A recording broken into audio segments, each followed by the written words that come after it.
마음에 근심하지 말라. 예수님께서 제자들에게 이 말씀하신 동기가 있습니다. 이유가 있다고요.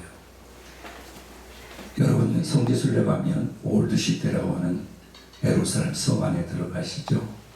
그 안에 6개, 7개 그 성문들이 쭉 있는데, 다른 성문은 다 개방했는데 딱 성문 하나 개방하는 게 있어요. 벽돌로 다 쌓아놓고 그 옆에는 공동 무덤들이, 석관으로 되어 있는 무덤들이 있습니다. 그걸 가리켜 황금문이라고 합니다. 그 이유는 유대인들은 예수님을 인정하지 않기 때문에 구약의 선지자들이 예언된 그 메시아가 앞으로 올 것이라고 기다리고 있는 거예요. 그래서 그 메시아가 오면 그 황금문 성문을 열고 영접하겠다. 그래서 그 성문을 꼭꼭 닫아놓고 있습니다. 구약의 선지자를 통해서 하나님 이스라엘 백성들이 약속하셨죠. 내가 메시아 구원자를 보내줄 거다. 그가 세상에 오면 너희를 구원할 것이고 만왕의 왕인 그가 온 세상을 다 구원할 것이다 하는 이런 선지자를 통해서 하나님 누누이 말씀하셨어요. 그래서 이스라엘 백성들은 꿈이 있었습니다. 비전이 있었습니다. 그걸 가리켜 메시아 대망론이다 이렇게 말합니다. 그 메시아 하나님께서 기름을 받은 그 구원자 메시아를 보내주시기로 약속했는데 그분이 오기만 하면 이제 우리가 로마 제국의 식민지 통치를 받고 고난을 당하지만 그 메시아가 우리를 해방시켜서 이제 전 세계를 다스리는 만왕의 왕이신 그분이 통치하는 그날이 올 것이다. 이런 기대감을 가지고 있었습니다. 그 어느 날 드디어 나사렛 예수님이 혜성같이 나타나서 구약의 선지자를 통해서 예언된 메시아가 바로 나다. 그러면서 내가 하나님이다. 하나님 보낸 메시아다 하면서 하나님 맛이 하실 수 있는 능력을 행합니다. 사람들은 설레설레합니다. 도대체 이분이 메시아냐 아니냐 하는 찬반론이 아주 팽팽했죠. 그러나 점점 예수를 인정하게 되고 맞아 하는 일을 보니 죽은 자를 살리고 그 누가 이 일을 할 수 있겠다. 메시아만이 할 수 있지. 하나님만이 하실 수 있지. 맞아. 구약의 선지자를 통해서 예언된 메시아가 바로 이분이라고 하면서 예수님이 가는 것은 구름대처럼 사람들이 인산인해를 이뤘습니다. 그리고 기대했습니다. 이분이 이제 왕으로 선언하며 내가 만왕의 왕이다 선언하고 이제 로마의 식민지 통치로부터 해방을 해서 드디어 우리 이스라엘도 전 세계를 다스리는 제국이 될 것이라는 꿈에 부풀어 있었고 그분의 제자가 된다는 게 얼마나 영광스러운 일이겠습니까? 그래서 제자들은 우리 속담을 말하면 김치국부터 먼저 마셨죠. 우리 그들은 견제를 하면서 서로 암투를 합니다. 예수님이 왕이 되면 누가 어느 자리에 앉을까요? 누가 힘 있는 자리에 앉을까요? 하면서 야고보는 그의 어머니까지 동원해가지고 예수님에게 노비를 합니다. 내 아들 하나는 왼쪽에 하나는 오른쪽에 앉혀주십시오 할 정도로 치열하게 권력 다툼을 하는 그런 모습을 봅니다. 그런데 어느 날 예수님은 폭탄 선언을 합니다. 나는 이제 예루살렘에 올라가서 십자가에 달려 죽을 것이다. 내가 죽는 이 죽음은 모든 사람의 죄를 위해서 죽게 될 것이고 죽은 지 3일 다시금 부활할 것이다 하는 폭탄 선언을 하면서 제자들은 너무 충격을 받았어요. 말도 안 돼. 어떻게 그럴 수 있어? 자기들은 모든 걸 다 마치고 주님을 3년 동안 따라다녔는데 이제 예수님이 십자가 달려 죽으시지 비참하게 죽은다니 그럼 우리는 뭐냐? 제자들은 엄청난 충격을 받았습니다. 그러면서 그들은 낙심과 절망 가운데 근심하며 걱정하며 불안하며 공포에 떨고 있을 그때에 예수님이 하신 말씀을 오늘 이런 말씀을 하신 거예요. 너희는 마음에 근심하지 말라. 이렇게 예수님이 말씀을 하셨습니다. 근심이라는 말이 뭘까요? 국어사전에서 찾아봤습니다.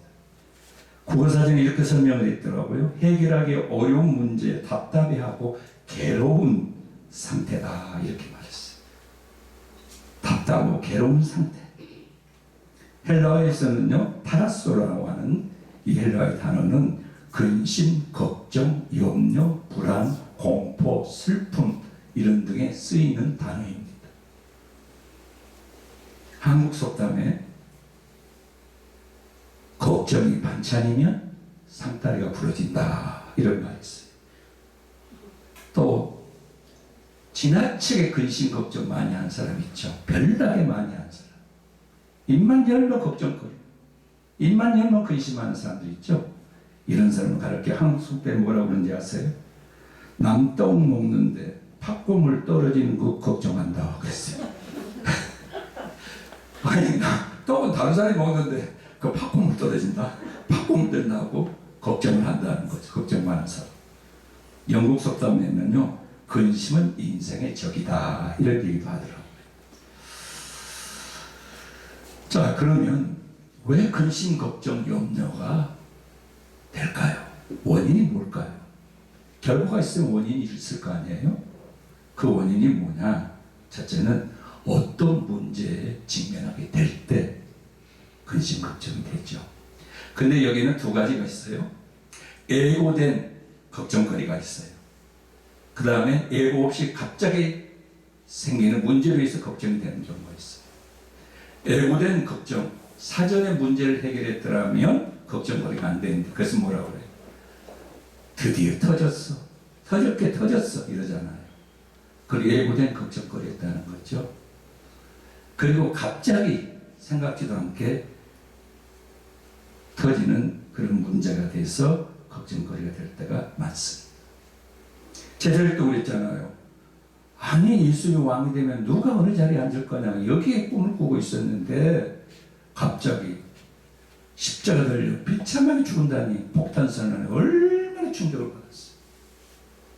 생각지도 않았는데 제자들은 근심 걱정하지 않을 수가 없었습니다. 그래서 오죽하면 예수님 뭐라고 그래요? 요한복음에서 이렇게 얘기하죠. 내가 너희들을 고아와 같이 버려두지 않는다 이렇게 위로를 해요. 두 번째 근심의 원인이 뭐냐? 미래를 모르기 때문에 그렇습니다. 오늘 문제가 생겼어요. 그래서 걱정이 돼요. 그러면 그 해결의 방법이 눈에 딱 보여지면 걱정 안 하죠. 예를 들어 봅시다. 내가 누구의 돈 1,000만 원을 갚아야 된다. 내일까지 갚아야 돼요. 근데 지금 은행에 넣어 있어요. 그럼 걱정 안 해요. 그런데 오늘 저녁이 되도록 돈이 안 생겨. 내일 갚아야 되는데 미래를 모르기 때문에 걱정이 되잖아요.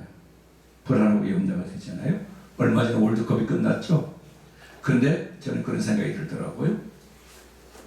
우리가 그 직관할 때, 직접 생중계할 때, 라이브 중계할 때 얼마나 초조해요. 한국 팀이 하면. 그런데 이미 경기가 다 끝나고 이긴 경기를 녹화 방송을 보면 아주 편안하게 긴장감 없이 볼 수 있죠. 왜? 미래를 이미 알고 있기 때문에, 결과를 알고 있기 때문에 그렇습니다. 그래서 우리는 근심 걱정의 원인에 대해서 미래를 모르기 때문에 그러는 겁니다. 그러면 해결 방법이 뭘까? 예수님이 너희는 마음에 근심하지 말라 이렇게 말씀했잖아요. 근심하지 말라. 근심하지 말라 그랬어요. 헬라어 성경에서는요. 근심하지 말라. 너희는 근심하지 말라를 타라소 셀스포라고 하는 헬라어의 그 말은 그것 때문에 근심되게 하지 말라 그랬어요. 그것 때문에. 그러니까 자식들 때문에 근심 걱정이 되잖아요. 자식 때문에 근심 걱정 거리가 되지 않아야 된다는 거예요. 그러면 간단합니다. 예수님이 너희는 마음에 근심하지 말라, 걱정하지 말라, 불안해하지 말라 이렇게 말씀했으면 안 하면 되잖아요. 그죠? 안 하면 돼요. 하지 말라고 했으면 안 하면 되잖아요.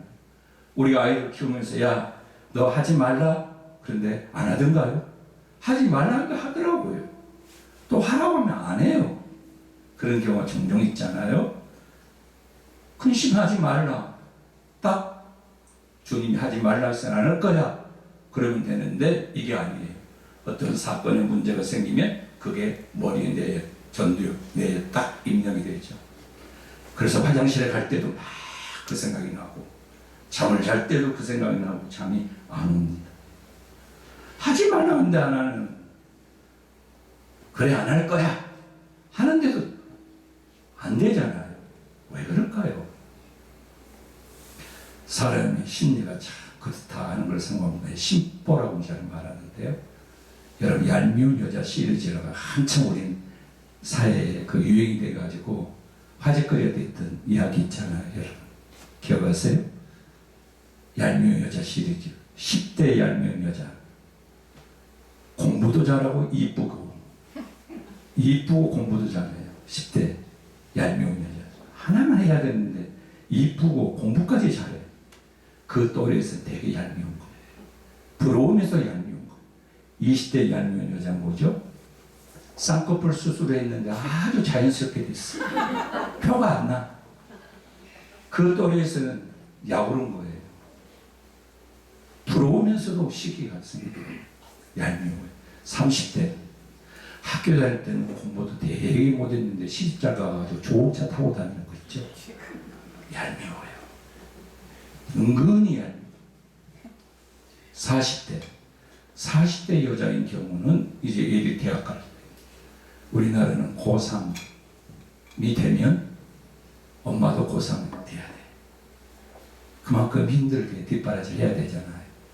근데 뒷바라지하고 누르라고 맨날 놀러 다녔는데 원하는 대학에 애들이 착착 붙여주는 거 있죠. 되게 얄미운 거 있죠. 부러우면서 얄밉다고 노래했어요. 그리고 50대 얄미운 여자 어떤 여자일 것 같아요. 50대 고민이 뭐예요? 살찌는 거. 물만 마시고 살쪄. 근데 아무리 먹어도 살 안 쪄. 누구처럼. 먹기는 되게 많이 먹어. 근데 살이 안 쪄. 얄밉대요. 60대 얄미운 여자 어떤 거죠? 남편이 돈 벌어놓고 죽은 여자. 왜냐면 60대 여자분들 남편 없어도 괜찮잖아요. 지장 없잖아요. 사는데 돈만 있으면 룰루랄라 하고 신바람나게 살잖아요. 저 같은 경우 돈 벌어놓은 게 없으니까 더 살아야 돼. 그리고 70대 얄미운 여자는 젊어서 뭐같이 살다가 이제 나이가 먹고 늙으니까 예수 믿는다고 용서를 받거나 세를 받는 여자들 얄밉대요. 80대 버전이 없어요. 90대도 없고 이제 새로 나온다면 8, 90대 그만큼 수명이 길어졌으니까 8, 90대까지 나오지 않을까 버전이 나올 것 같은데 아직 없는. 여러분이 한번 만들어 보세요. 우리 속담에 사람들의 심보를 보세요. 사춘이 돈을 사면 배가 아프다. 축하해야 되는데 기분 좋아야 되는데 배가 아파요. 부러우면서도 은근히 시기질투가 나. 뭘 얘기하는 거죠? 제가 하고자 하는 얘기는 인간의 마음이 왜 이렇게 제약성을 가지고 있나 이거예요. 제가 이걸 한번 연구해 봤습니다. 그런데 에덴 동산 때 시작되더라고요. 아담과 하와가 범죄한 이후에 하나님이 따지자면 너 선악과는 먹었다 서로 핑계대며 서로 책임을 전가시키잖아요. 아담과 하와 이후에 인간은 제약성을 가지고 있기 때문에 우리가 모이면 칭찬 안 해요. 그 사람의 뒷담화하고 그 사람의 흉을 먼저 보지, 그 사람의 미담 좋은 점 얘기 먼저 하는, 비난 먼저 하지 칭찬 인색해. 우리는 이렇게 하지 말라고 하는데 하더라고요. 왜? 인간의 제약성 때문에 그렇구나. 로마서도 그런 얘기를 하잖아요. 그래서 인간은 스스로 구원할 수가 없고 어쩔 수 없이 예수님이 필요한 존재다. 저와 여러분이 이런 제약성에 연약한 존재이기 때문에 예수 그리스도를 믿어야 할 줄 믿습니다. 근심하지 말라. 하지 말라 이렇게 해요. 그런데 재미있는 것은 대란이 있더라고요. 여러분 하나님의 말씀을 주목해서 깊이 한번 묵상해 보십시오. 반드시 하나님 어떤 말씀을 할 때 왜 해야 되는지 이유를 설명하고 그 다음에 어떻게 해야 되는지 방법을 얘기하고 그 다음에 그렇게 하고 난 다음에 결과를 얘기해요. 그래서 구약에는 뭐예요? 그리하면, 그렇게 하면, 그 다음에 결과를 늘 얘기하잖아요. 재밌어요. 저는 성경을 볼 때마다 너무 재밌더라고요. 자, 예수님의 대안이 있어요. 1절에 너희는 마음에 근심하지만 하나님 믿으니 또 나를 믿어라. 자, 이 문장의 문맥을 보십시오. 뭐라고 그래요? 근심하지 말라 한 다음에 어떤 말씀이 나오죠? 하나님을 믿으니 또 나를 믿어라. 믿어라 그랬어요. 믿어라. 근심 안 하려면 믿어라. 근데 누구를 믿으라는 거예요? 하나님을 믿어라. 주님을 믿어라 하는 말씀. 이게 뭐예요? 믿음으로 이기라는 얘기죠. 믿음. 그런데 말입니다. 현실적으로 생각해 보세요. 복잡하고 어려운 문제, 어찌할꼬 하는 상황. 주여 믿습니다. 그럼 근심이 안 되던가요? 네. 주여 믿어요, 믿어요. 그러면 걱정이 안 되던가요? 불안한 마음이 없던가요? 두려움이 없던가요? 여전히 달라진 거 하나 없어요. 그럼 예수님의 말씀은 거짓말인가요? 하나님을 믿으니 또 나를 믿으라. 근심 걱정 안 하려고 하면 하나님을 믿으니 또 나를 믿으라 말씀했잖아요. 이게 해결의 방법이란 말이에요. 믿음을 하라. 그런데 믿음으로 하는데 어떻게 할까 구체적으로 보면 빌립보서 4장 6절부터 7절에 이렇게 말합니다. 아무것도 염려하지 말고 오직 모든 일의 기도와 간구로 너희 구할 것을 감사함으로 아뢰라. 아무것도 염려하지 말고 했어. 무조건 걱정, 근심 할 게 없는 게 아니라 근심하고 걱정할 게 끝없이 있지만 하지 말아라. 안 하려고 하면 어떻게 하느냐? 기도해라. 근데 기도를 어떻게 하느냐? 하나님 왜 이러십니까? 원망하는 기도가 아니라 감사함으로 기도해라 그랬어요. 아무것도 연말을 주고 모든 일에 기도와 감동을 구할 것을 감사함으로 하나님께 아뢰라. 그 다음 7절에 뭐라 했어요? 그리하면 결과 앞에 6절에 있는 말씀 그렇게 하면 감사함으로 기도하면 모든 지각에 뛰어난 하나님의 평강이 너의 마음과 생각을 지키시리라. 우리 실제로 경험해 보죠. 어떻게 해야지? 어떻게 해야지? 잠이 안 와요. 잠을 더 잠이 안 와요.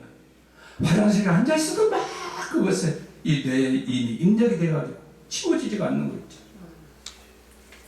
막 속상해. 나이가 나를 속상해. 편안하고 싶은데 편안할 수가 없는 거죠. 어떻게 해야지? 어떻게 해야지? 그러는데 말이죠. 감사함으로 기도하고 나면 마음이 어때요? 편안해져요. 문제 해결은 안 됐어요. 환경은 바뀌지 않았어요. 상황은 그대로예요. 그런데도 불구하고 우리가 감사함으로 기도하고 나면 마음이 편안해지는 줄 믿습니다. 이거 우리 목사님 사모님들 다 경험하잖아요. 실존적으로 경험하는 일 아니에요? 그래서 믿음으로 나를 믿어라 이렇게 말씀하는 건 그 다음에 또 하나는 믿음으로 주님께 맡기는 거예요. 흔히 마음을 비운다, 내려놓는다 이런 말을 하거든요. 시편 37편 5절에 보면 내 길을 여호와께 맡기라. 그를 의지하면 그가 이루신다. 이렇게 말씀하잖아요. 그가 이루신다. 맡기라는 거예요. 맡기라. 주님께. 이게 믿음으로 맡기라는 거예요. 믿어라는 게. 자, 그런데요. 실제로 잘 안 돼요. 현실은. 제가 종의 목사고시를 3년을 했어요. 목사고시 이원들이 이제 목사고시 문제도 출제하고 시험 감독도 하고 채점도 하고 이제 사정인까지 다 하죠. 근데 이제 감독을 들어가면 거기에 시험치로 목사고시 시험치로 다 전도사들이잖아요. 그런데요, 참 재밌는 걸 매년 3년 동안 제가 그런 모습을 봤는데 이렇게 이제 돌아다녀 보면 답안지를 쓰는데요. 답안지를 쓰는 논술 같은 경우는 답안지를 쓰는데 그 전도사님들이 볼펜이 막 떨려. 이렇게 손이 떨려. 불안했어. 걱정돼가지고. 왜? 떨어질까봐. 생각해 보세요. 떨어질 확률은 50%. 합격할 확률도 50%. 그러면 그 전도사님들이 철학기도 하고 온 사람도 있을 거예요. 주여 목사고시원을 보러 갔는데 될 줄 믿습니다 하고 왔을 거란 말이에요. 근데 왜 떨어? 볼펜이 막 덜덜덜 떤다니까요. 답안지 쓰면서. 왜 그러는 거예요? 떨어질까봐. 그럼 예수 믿는다고 하면 나를 믿으라고 주님 말씀했잖아요. 그러면 떨어질 확률도 50%, 될 수 있는 확률도 50%라고 하면 내려놓으면 되죠. 주님 뜻대로 하십시오. 이렇게 해야 되는데 안 되더라는 거죠. 그런데 어떨 때 감이 맡겨지던가요? 그냥 불안하고 두렵고 초조하고 어찌해야 될지 정말 막막하고 내 힘으로 할 수 없는 한계에 이르렀을 때 모르겠다. 될 대로 되라 하고 딱 내 의지를 포기하면 어때요? 그 다음에는 편안해져요. 아멘? 편안해지지 않던가요? 이거 우리 다 경험한 거 아니에요? 실제로 그렇게 안 하니까 문제죠. 내 의지를 딱 포기하는 순간에 죽이 되든 밥이 되든 되든 안 되든 모르겠다면서 딱 포기하는 순간에 마음이 편안해지고 주님께 맡겨지는 결과인 줄 믿습니다. 저는 영적인 온도계가 있다고 생각합니다. 영적인 온도계가 뭐냐? 주님께 입으로만 맡긴다 그렇게 말할 게 아니라 진짜 맡긴 결과는 마음이 편안해요. 문제가 해결이 안 됐다 할지라도 상황과 한계가 바뀌지 않았다 할지라도 편안해지면 뭐예요? 주님께 맡긴 결과인 줄 믿습니다. 그런데 말로는 맡긴다, 주님께 내려놓는다, 마음 비운다 하면서도 여전히 마음이 불안하고 두려우면 그 맡기지 않는 결과입니다.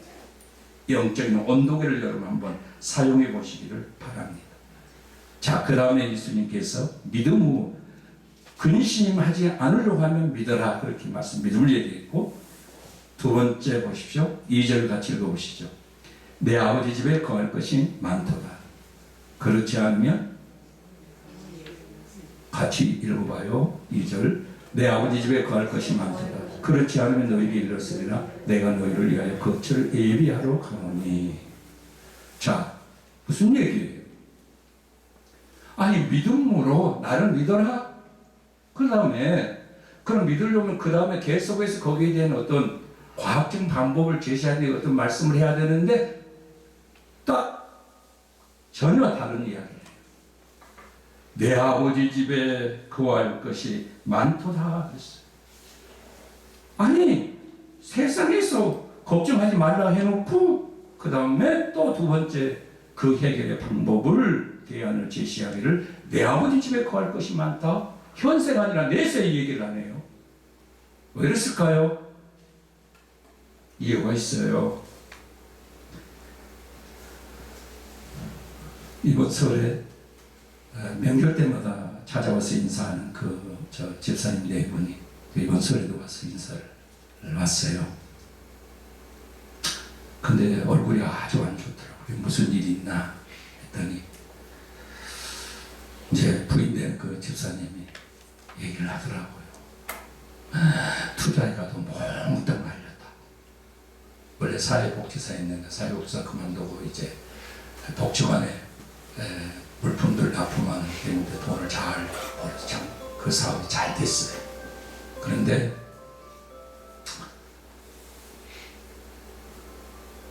명절 때 나와서 용돈도 주고 그랬거든. 이번에 왔는데 다 날렸대요. 벌어놓은 것도 다 날리고 그것뿐만 아니라 빚까지 다 졌대요. 코인에 투자를 했대요. 코인에 투자를 했는데 한 부자에 4,400원 하던 게 10만 원 올라가더래요. 그러니까 그냥 눈이 확 뒤집힌 거예요. 그래서 자기 아버지 돈 끌다가 형제들 돈 끌어다가 자기 아들 이번에 대학교 가는데 대학교 갈 그 등록금 준비는 등록금까지 다 끌어다가 투자를 한 거예요. 통장에 10억이 찍히더래요. 10억이. 그때 바로 뺐어야 되는데 더 올라가기를 기대하고 있었대요. 그런데 어느 한순간에 완전 깡통이 돼버려요. 그래가지고 몽땅 빚을 진 거예요. 근데 이 친구가 이 집사 뭐라고 하는지 아세요? 목사님 걱정 안 해요. 나 10억 벌어봤잖아요. 그리고 내가 깨달았어요. 뭘 깨달았는데 욕심 때문에 망했다. 욕심 안 부렸어야 내 욕심 때문에 망했다. 10억 통장에 찍힐 때 딱 뺐어야 되는데 더 올라간다 더 올라간다 기대하고 있다가 완전히 강글이 무너졌다는 거죠. 두 번째 깨달은 게 뭐냐? 하나님께서 너 거기까지다 스톱해라 깨달았대요. 또 할 건데? 아니요, 절대 안 합니다. 그런 얘기를 하더라고요. 예수님께서 근심 걱정이 세상의 것을 주목해서는 단 한순간도 근심 걱정 염려해서 해결할 수가 없다는 거예요. 그러니까 이 세상 이유를 바라봐라 이렇게 말씀하시는 거예요. 여러분 우리 지진 다 전 세계가 지금 놀라고 있잖아요. 시리아나 터키 같은 경우 말이죠. 그런데요 이게 최근에 대한 2012년인가요? 일본 그 지진 그 일본은 18,000명 이상이 죽었죠. 하이티 같은 경우는 뭐 10만 명 넘고 인도네시아는 12만 명 이상이 지진으로 죽었잖아요. 모든 게 다 멀어졌잖아요. 한순간. 이게 주기적으로 지금 이런 현상이 나타나고 있잖아요. 한 번이 아니에요. 근데 재미있는 것은 국가 간의 인심이 다 다르더라고요. 일본 같은 경우는 18,000 한 2만 명 가까이 사망을 했는데 전 세계가 막 고품이 막 쏟아지는데 힘이 있으니까 그 일본이. 그런데 인도네시아 같은 경우는 12만 명이 죽었는데도 절반 다. 그걸 보면서 야 국가 간에도 힘이 있는 나라예요. 이렇게 관심들이 다르구나. 왜 예수님께서 근심 걱정하지 말아라. 하나님을 믿으면 또 나를 믿어라. 그리고 내 아버지 집에 거할 것이 많다. 내가 준비해 놓았다. 이렇게 말씀하면서 거처를 예비하러 내가 가는 거다. 주님이 이렇게 약속의 말씀을 했어요. 디모전서 6장 17절 정함이 없는 재물에 소망을 두지 말고 오직 우리에게 모든 것을 후히 주시는 하나님께 두라. 이렇게 말씀하시잖아요. 그러니까 세상을 주목하면 늘 근심하고 걱정을 하거든요. 그런데 딱 바꾸어서 똑같은 상황이고 환경이지만 하나님의 나라를 주목하면 근심, 걱정, 대증으로 이길 수 있다는 말씀인 줄 믿습니다. 자, 그 다음에 3절을 같이 읽어보시죠. 가서 너희를 위하여 거처를 예비하면 내가 다시 와서 너희를 내게로 영접한 나 있는 곳에 너희도 있게 하리라. 그랬어요. 다시 완도는 말은 예수님의 재림을 말씀하는 거겠죠. 그 다음에 뭐라 나 있는 곳에 너희도 있게 하리라. 다시 너희를 내게로 영접하여 너희를 내게로 영접해서 나 있는 곳에 너희도 있게 하리라. 무슨 얘기입니까? 영원하고 완전한 환경을 기대하라는 거예요. 그러면 근심 걱정 안 할 수 있다는 거예요. 왜 세상 것만 가지고 근심 걱정 안 하려고 하느냐? 아니다는 거예요. 그것까지는 안 된다는 거예요. 영원한 하나님의 나라, 준비되어 있는 그 나라를 소망하며 그 아름다운 그 환경을, 주님이 함께 계시는 그 환경을 기대하라는 거예요. 빌립보서 1장 23절 24절에 바울의 고백이 나오죠. 바울이 뭐라고 말하는지 아십니까? 빌립보 교인들 향해서 내가 그 돌살에 끼었으니 차라리 세상을 떠나서 그리스도와 함께 있는 것이 훨씬 더 좋은 일이라. 그렇게 하고 싶으나 내가 육신으로 있는 것이 너희를 위하여 더 유익하리라 그랬어. 바울이. 내 생각 같아서는 내가 죽어가지고 예수님과 같이 있는 게 훨씬 나는 더 편해. 나는 좋아. 그런데 생각해보면 내가 너희를 위해서, 너희들 때문에 내가 좀 더 살아야 되겠어. 이렇게 말하잖아요. 저는 이 말씀을 이렇게 생각합니다. 목사님과 사모님들, 우리가 그냥 막연하게 살고 있는 게 아니라 우리가 얼마나 더 살는지 몰라도 우리가 이 세상에 더 살아야 할 이유가 있어야 되는 줄 믿습니다. 우리가 이 세상에 더 살아가야 할 가치가 있어야 되는 존재가 될 줄 믿습니다. 그래야 의미 있는 거 아니겠어요? 그래야 우리의 삶에 가치가 있는 거 아니겠어요? 그러면서 도마의 이야기가 나옵니다. 내가 어디로 가는지 그 길을 너희가 알지? 이러니까 도마가 아주 퉁명스럽게 얘기를 해요. 5절과 6절 같이 읽어봅시다. 도마가 이르되 주여 주께서 어디로 가시는지 우리가 알지 못하거늘 그 길을 어찌 알겠사옵나이까. 예수께서 이르신 내가 곧 길이요 진리요 생명이 나로 말미암지 않고는 아버지께로 올 자가 없느니라. 그래서 여기에는 문장은 이렇게 얘기했습니다. 실제로 도마가 굉장히 불만스러운 거죠. 주님이 어디로 가는지 안다고요? 우리가 어떻게 압니까? 그런 투였지 말이에요. 그 길을 우리가 어떻게 알겠습니까? 그렇게 예수님 말씀합니다. 세 가지를 얘기해요. 예수께서 이르신 내가 곧 길이야. 이 세 가지 얘기하면 이 당시의 사람들의 관심사에 내가 길이야. 헬라어의 오도스라는 거예요. 이게 무슨 얘기냐면 큰 배가 한국에 들어올 때요 그냥 못 들어옵니다. 저 항구 밖에 있으면 이제 그 배를 이끌어오는 조그만 배가 수로 안내선이죠. 나가서 이제 안내를 해요. 그래서 그 배를 따라서 안내선을 따라서 들어오는 겁니다. 이걸 뭐라고 하냐면 프로포르모스라고 그러죠. 자, 우리가 길을 모르고 심리가 내비게이션 다 있습니다만은 내비게이션 없을 때 어떻게 해요? 길을 물을 때 거기요 여기서 가다가 오른쪽으로 갔다가 오른쪽에서 유턴 해가지고 왼쪽으로 가고 왼쪽에서 또 10m 정도 가지고 오른쪽으로 가고 10m 가고 여기서 또 뒤로 가가지고 거기서 언덕으로 올라가서 내려가가지고 50m 정도 가서 거기서 한 9번째 집이 있습니다. 이렇게 가르쳐 줬어요. 찾아가겠어요? 못 찾아요. 그런데 나 따라오세요. 내가 가르쳐주니까 나 따라오세요. 직접 가이드하면 틀림없이 찾아가거든요. 예수님이 내가 길이요 하는 말은 이 말씀이에요. 내가 다른 사람을 데리고 오라는 거 아니다. 나를 따라, 나를 따라. 내가 길을 만들어 놨어. 나만 따라오면 돼. 확실해. 이 말씀이거든요. 두 번째, 진리라고 해서 진리. 헬라어의 에르페는 정직, 진실, 성실, 참된 이런 의미거든요. 틀림없다는 거예요. 틀림없다는 겁니다. 세 번째, 생명, 도회. 헬라어의 도회는 뭐예요? 모든 사람이 가장 귀하게 여기는 거예요. 생명 이상 귀한 게 어디 있겠습니까? 저와 여러분 다 생명 이상 귀한 게 어디 있겠어요? 자, 결론을 맺습니다. 근심의 반대는 뭘까요? 근심의 반대, 평안이죠.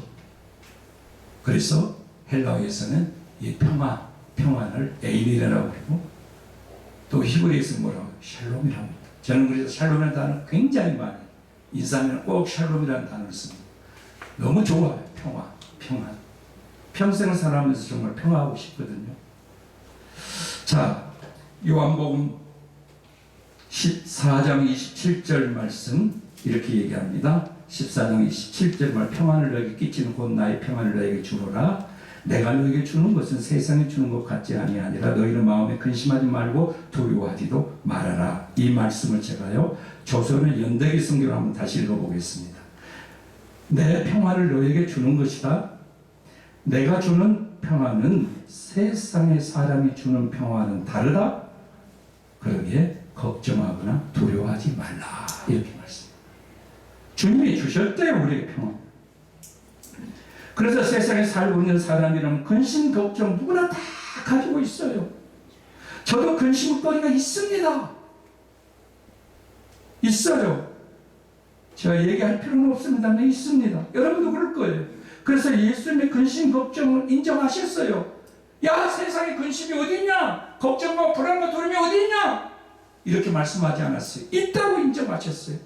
우리가 이 세상에 사는 이 사람은 근심, 걱정, 염려가 있지만 하지 말아라. 안 할 수 있는 방법을 예수님이 대안을 내주셨잖아요. 구체적으로 우리에게 방법을 가르쳐 주셨잖아요. 그래서 예수님이 근심, 걱정 인정하시고 하지 말라고 말씀해 근심, 걱정 극복하는 방법을 가르쳐 주셨습니다. 우리가 말로만 살아계신 하나님이라 하는 것이 아니라 실존적 믿음의 삶으로 근심의 문제를 주님께 내려놓고 이 세상을 조롱하는 이상은 하루도 끝날 날이 없습니다. 이 세상을 생각하고 환경을 생각하고 사람을 생각하면 단 하루도 염려, 근심, 걱정 떠날 날이 없습니다. 그러나 이 세상에는 장적으로 주어질 내세에 준비된 환경을 바라보면서 주님께서 가르쳐주신 길을 우리는 따라가야 합니다. 요한복음 16장 33절 말씀입니다. 이것을 너희에게 이르노니 내 안에서 평안을 누리게 하려 함이라. 세상에서 너희가 환난을 당하나 담대하라. 내가 세상을 이겼노라. 너희들 고난 당한다, 염려 있다, 근심 걱정 있다, 불안과 두려움과 공포 그래야 할 그런 상황들이 있다. 그러나 분명한 것은 내가 이 모든 것 이겼다. 그러기에 내가 이렇게 나를 믿는 너희들도 이길 수 있다. 이렇게 말씀하셨어요. 왜? 세상을 주목하지 말고 하나님 나라, 주님이 준비한 확실한 그 나라를 주목하라는 겁니다. 사랑하는 목사님과 사모님들, 우리 주님께서 주신 평안을 누리고 사십니까? 아니면 세상적인 근심 걱정에 매여서 주님이 주신 평안을 내 것으로 누리지 못하고 사십니까? 그러면 너무 우리는 손해보고 살잖아요. 왜 내 것으로 소유를 못해요? 내가 누려야 되는데, 주님 주셨는데 내가 누리면 되는데, 이건 내 책임 아니겠어요? 세상에 천국을 향한 마지막 길목에 목사님과 사모님들 우리 서 있잖아요. 마지막 세상의 길목에 서 있다면 잠깐 지나가는 것에 매이지 말고 주님이 주신 평안을 내 것으로 누리고 살아가십시다. 이것이 예수 믿는 자가 누리는 특권입니다. 네, 여기 시가 간단한 게 하나 있더라고요. 제가 작사는 모르겠는데 너무 좋아가지고 읽고 마치겠습니다. 주 예수밖에는 나 고난 당하는 것 아무도 몰라. 주 예수밖에는 내가 당하는 슬픔 아무도 몰라. 내가 맛보는 기쁨 아무도 몰라. 주 예수는 사방에서 고난이 와도 괴로워하지 말라. 당황 중에도 멸망치 않으리. 학대를 받아 저버리지 않으리. 낙심을 해도 멸망시키지 않으리. 아멘.